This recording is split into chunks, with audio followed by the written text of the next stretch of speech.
नमस्कार. चेकमेट. लेखक बा स कुलकर्णी. अभिवाचन अनुराधा कर्वे. स्मित, स्मित, आज पुन्हा दिसला मला तो. अनामिकेच्या आवाजात कंप होता. फोनवरही तिची मनस्थिती कळत होती. डोंट वरी, तू गोळी घेतली नाहीस का आज? सस्मितनं काळजीनं विचारलं. सारख्या कसल्या गोळ्या? तुम्हाला सगळ्यांना पटत का नाही आहे? अरे खरंच आहे तो, आणि एक दिवस नक्की तो मला मारणार. शांत हो ग राणी. मी डॉक्टर गोखल्यांना फोन करतो. तू गोळी घे पाहू. तोवर त्यांना घेऊन मी येतोच आहे. हो हो, घेते गोळी. गोळ्या खायला घालून मारून टाक एकदाचा मला. तारस्वरात किंचाळत उत्तर आलं. पाठोपाठ काहीतरी जोरात आपटल्याचा आवाज आला. हॅलो, ए अनु. उत्तर नाही, फक्त काहीतरी फुटण्याचे आपटण्याचे आवाज तेवढे आले. सस्मितनं घाईघाईनं फोन ठेवला. मला लवकर जायला हवं आहे आज. घरी थोडा प्रॉब्लेम आहे बॉस. पुन्हा वाईफची कंडिशन डाऊन का? सस्मित, गेल्या वर्षभरात तुझं फार वेळा झालं आहे हे. एखादा चांगला डॉक्टर का नाही गाठतेस? ट्रीटमेंट सुरू आहे सर. येईल लवकर गुण, असं म्हणाले डॉक्टर. ओके, निघालास तरी चालेल. डॉक्टर, सेम प्रॉब्लेम पुन्हा झाला आहे. प्लीज येता का? फोनवर हॅलोसुद्धा न म्हणता तो म्हणाला. येस, मी आलोच गाडी घेऊन. डॉक्टर साठेंना कळवायचं का? हां, ओके, मी निघालोच. सस्मित, जरा जपून. पेशंट व्हायलंट आहे. जरा सांभाळून. Don't worry doctor. कशीही असली तरी बायको आहे हो माझी. मला इजा नाही करणार ती. नशीब दाराच्या आतल्या कड्या काढून लॅच लावलेत. किमान आपल्याला जाता तरी येतं. डॉक्टर साठ्यांनी सजेस्ट केलेलं की अशा अवस्थेत पेशंट स्वतःला इजा करून घेऊ शकतो म्हणे. अगदी बरोबर. आई ग. सांभाळा सस्मित, तुम्हाला सावध केलं मी. आलास पुन्हा? आता मीच तुला सोडत नाही.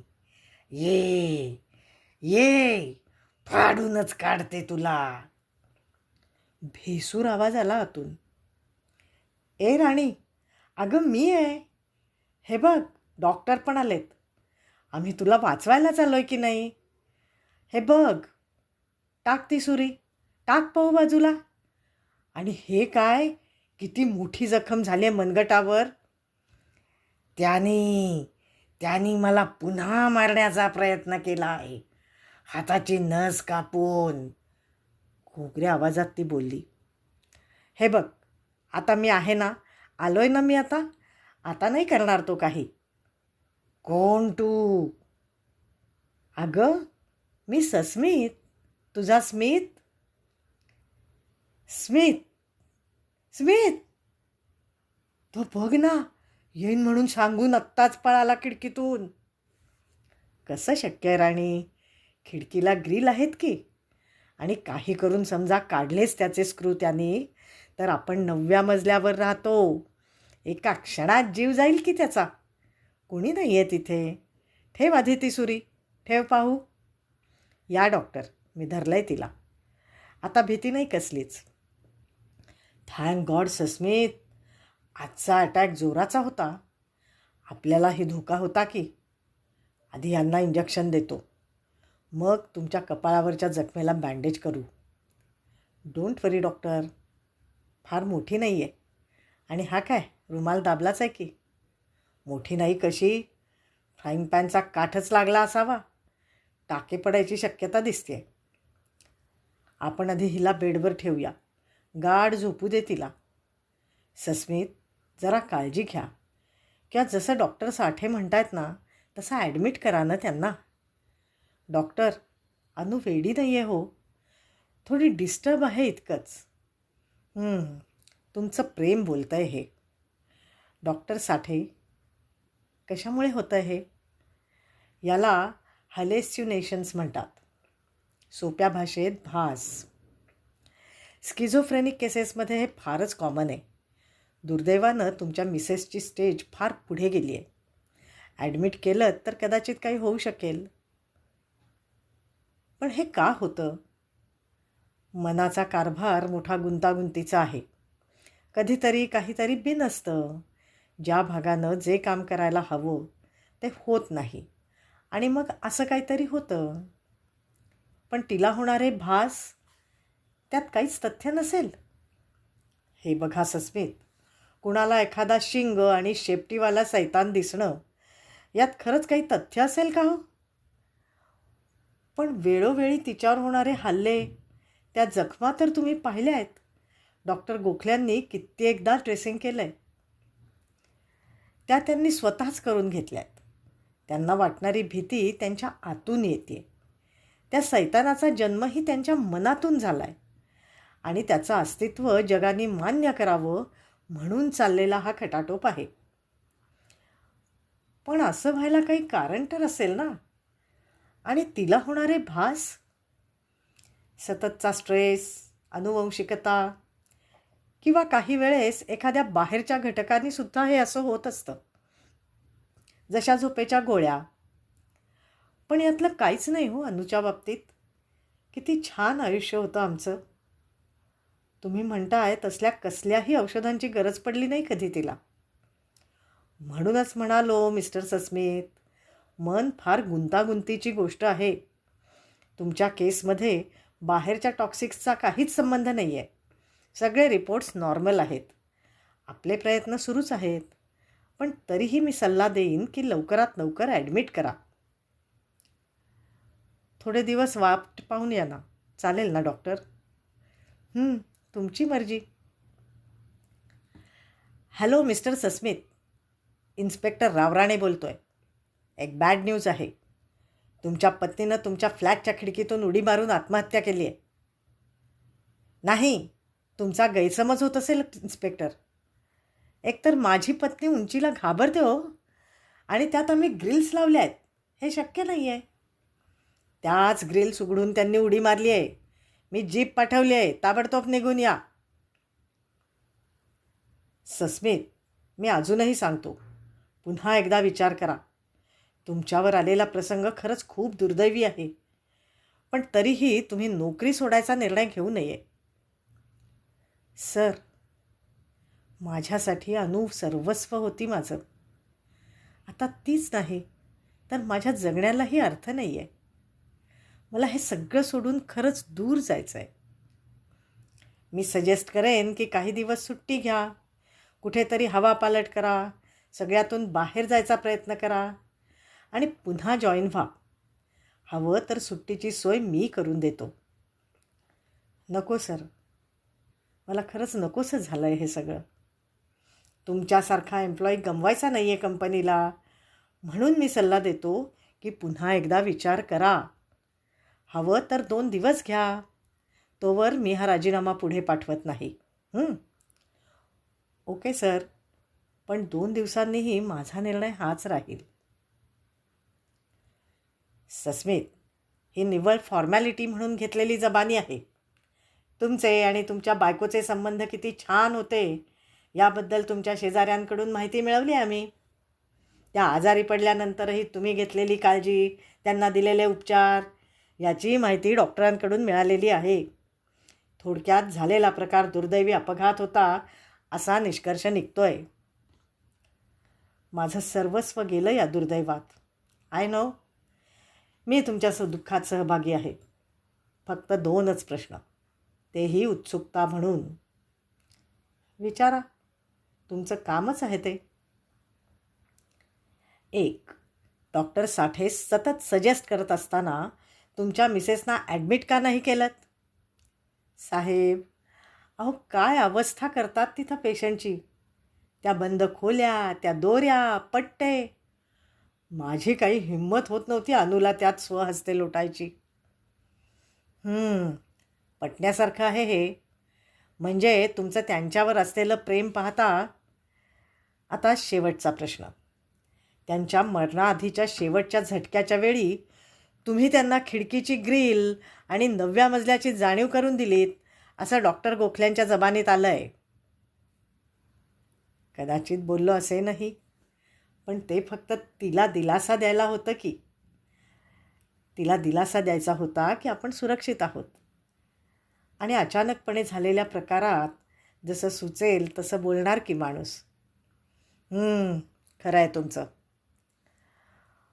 पण कसं की माझी उत्सुकता मला गप्प बसू देत नव्हती हो. असो, हे कायदेशीर काम संपलं आहे. आता तुम्ही जाऊ शकता. Thanks inspector. हॅलो मकरन, तू कसा फोन केलास? मीच करणार होतो तुला फोन. हो, दुर्दैवानं खरं आहे ते. 2 महिने झाले मीही सावरलो नाही आहे अजून त्यातून. सध्या मला सगळंच नकोसं झालं आहे रे.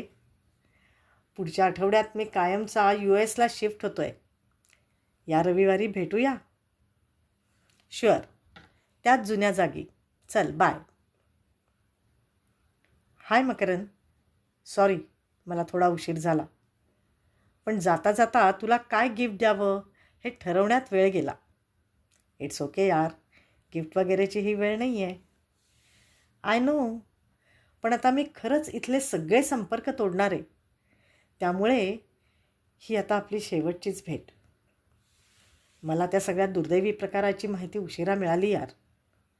तुला तर माहीतच आहे, मी इथून बंगलोरला गेलो आणि कुणाशी फार संपर्क राहिला नाही. मला तुझी खरंच गरज वाटत होती यार. शेवटी आपणच तिघे घट्ट मित्र होतो.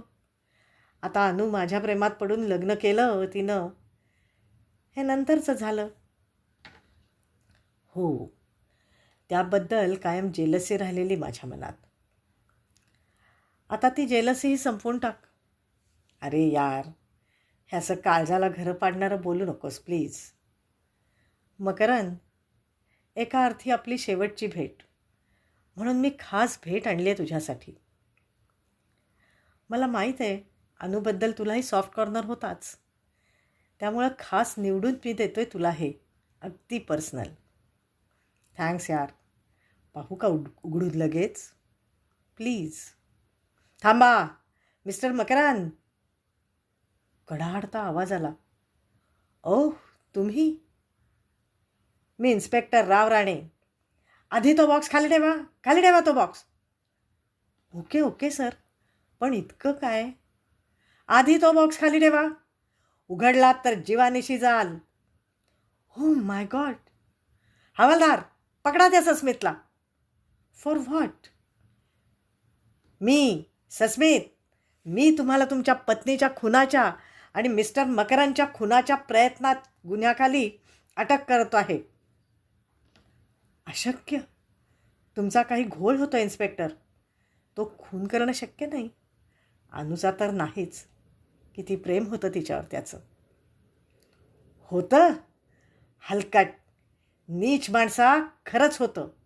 पण जोवर तुमच्याबद्दल कळलं नव्हतं तोवर. होय, खरं आहे हे. लग्नाच्या 2 वर्षांनी मला कळलं की तुम्ही दोघं एकमेकांच्या प्रेमात होतात. केवळ घरून परवानगी मिळणार नाही म्हणून अनुनी माझ्याशी लग्न केलं, आणि तेही केवळ धूळफेक म्हणून. वरवर माझ्यावर प्रेमाचा आव आणून आतून तुमचे प्रेमसंबंध सुरूच ठेवलेत तुम्ही. अरे पण मला कसं कळलं हेच ना. तुमची जुनी प्रेमपत्र, ज्यात सगळी रसभरीत वर्णनं आहेत, माझ्याशी लग्न करायचा अनुला दिलेला सल्ला आहे, आणि हल्ली चाललेल्या चोरट्या चॅट्स. जरी तुम्ही भलती अकाउंट्स उघडून भलत्या नावानं केल्या असल्यात तरी शेअर केलेले फोटोज मात्र तुमचेच होते. सुरुवातीला तुमची पत्र सापडली तेव्हा मला शंका आली, म्हणून मी अनुचा लॅपटॉप हॅक केला आणि तुमची सगळी कुलंगडी मला कळली. आणि त्यातूनच तुम्ही तिचा खून केलात, बरोबर ना मिस्टर सस्मित? येस. पण मुळात तुम्हाला कळलं कसं? कसं आहे मिस्टर सस्मित, मला एखादा प्रश्न पडला तर उत्तर मिळेपर्यंत मी गप्प बसत नाही. तुमच्या दुर्दैवानी असे 2 प्रश्न पडले मला, आणि त्यांची उत्तरं मिळवताना तुमच्या शिक्षणाचा आणि छंदाचा पत्ता लागला. योगायोगाने तुमचा शोधनिबंधही हाती लागला. मग मकरंद आणि एकदा सगळ्या लिंक्स लागल्या आणि मग आम्ही फक्त नजर ठेवली तुमच्यावर. मला वाटतं आता तुम्ही नीट सांगाल सगळं. हो, बरोबर आहे तुमचं. मी जरी सेल्स डिपार्टमेंटला काम करत असलो तरी मी बायोलॉजीचा गोल्ड मेडलिस्ट आहे आणि वनस्पती आणि त्याचे गुणधर्म यांचा माझा गाढ अभ्यास आहे. धोत्रा वनस्पतीच्या वेगवेगळ्या अवयवांच्या गुणधर्माबद्दल मी शोधनिबंध लिहिलेला आहे आणि त्याच संशोधनाचा आधार घेऊन तुम्ही तुमच्या पत्नीवर विषप्रयोग केलात. ओ माय गॉड, अनुवर विषप्रयोग झाला आणि तिचा आजार? येस मिस्टर मकरंद, तिचा आजार हाच त्या विषप्रयोगाचा परिणाम होता. धोत्र्याच्या विशिष्ट भागाचा अर्क त्यांनी पत्नीच्या मेकअप किटमध्ये मिसळायला सुरुवात केली. यातली मेख अशी आहे की एकदा हे रसायन त्वचेतून आत शोषलं गेलं की मेंदूच्या रक्तपुरवठ्यात शिरून त्याच्या सिग्नल्समध्ये गडबड करतं, पण रक्तात त्याचा मागमूस राहत नाही. हळूहळू त्या व्यक्तीला भास व्हायला लागतात. ती व्यक्ती तासनतास एक प्रकारच्या होप्नोटिक तंद्रीत जाते आणि अशाच कधीतरी यांनी तिच्या मनात त्या सैतानाला जन्म दिला. डोक्यावर शिंग असलेला, शेपटी असलेला, टक्कल असलेला सैतान कुठं पाहिलाय? ओनिडा, करेक्ट. मेकअपच्या साहित्यातून पॉयझनचा पत्ता लागल्यावर सगळं साफ होत गेलं आणि तशात एका झटक्यात त्यांनी आत्महत्या करण्याचा मार्गही अलगद सांगून टाकला आणि अंदाज अचूक ठरला. मिसेस अनामिकानं त्याच पद्धतीनं आत्महत्या केली. ओ शिट, अजूनही स्टोरी संपली नाही आहे. आता तुमचा नंबर होता, पण स्लो पॉयझनिंग तुमच्यावर शक्य नसल्याने तुमच्यासाठी जहाल उपाय ठरवला होता. या तुम्हाला दिलेल्या डबीत स्प्रिंगच्या साह्यानं एक सुई बसवली आहे, जी झाकण उघडताच तुम्हाला टोचली असती आणि 1 मिनिटाच्या आत हार्ट अटॅक येऊन तुमचा मृत्यू झाला असता. पोस्टमॉर्टेम रिपोर्ट म्हणाले असते हृदयाच्या रक्तपुरवठ्यात खंड पडल्याने मृत्यू. ओह शिट, हे तुम्हाला कसं? त्याचं काय आहे मिस्टर सस्मिथ, कायद्याचे हात जरा लांबच असतात आणि नव्या टेक्नॉलॉजीनं नजरही तेच केली आहे. तुमच्या घराचा प्रत्येक इंच छुप्या कॅमेऱ्याच्या टप्प्यात आहे. तुम्ही ही भेटवस्तू तयार करत असताना आम्ही पाहिलं आहे. सो पुरावे तयार आहेत, साक्षीदार तयार आहेत. त्यामुळे तुम्ही गुन्हा मान्य करून टाकावा हे उत्तम. हो हो हो, मी मान्य करतो. मीच केलं हे सगळं. मला नको झालेला हा ताण. कुठल्याही क्षणी अनु म्हणाली असती की मी जाते तुला सोडून मकरंदकडे, तर मान्य केलं असतं मी. पण वरून प्रेमाचा बुरखा पांघरून लपून छपून चाललेलं हे सगळं असह्य झालं मला आणि म्हणूनच मी केलाय हा खून. हवालदार, घेऊन चला याला. थँक्स इन्स्पेक्टर, आज तुमच्यामुळे जीव वाचला माझा. या केसमध्ये गरज पडेल तेव्हा मी येईन साक्ष द्यायला. गरज नक्कीच पडेल, कारण तुम्हीही थोडंफार कारणीभूत आहात या हत्येला. पण मुळात लग्न झालेल्या स्त्रीसोबत प्रेमसंबंध ठेवणं हा कायद्यानं गुन्हा होत नाही जोवर तक्रार होत नाही. त्यामुळे सुट्टाय. सॉरी सर, जुनी गोष्ट होती ती. मूर्ख लेकाचे. आज खरंच 2 पेग जास्त घ्यावे. एक आपल्या बुद्धिमत्तेसाठी आणि एक स्किल्ससाठी. एक हस्ताक्षर कॉपी करणं आणि दुसरं हॅकिंग. किती सहज हॅक केला जावा तो लॅपटॉप. साली अनामिका जीव टाकला तिच्यासाठी. वाईट वाटलं तिला फ्रेम करताना.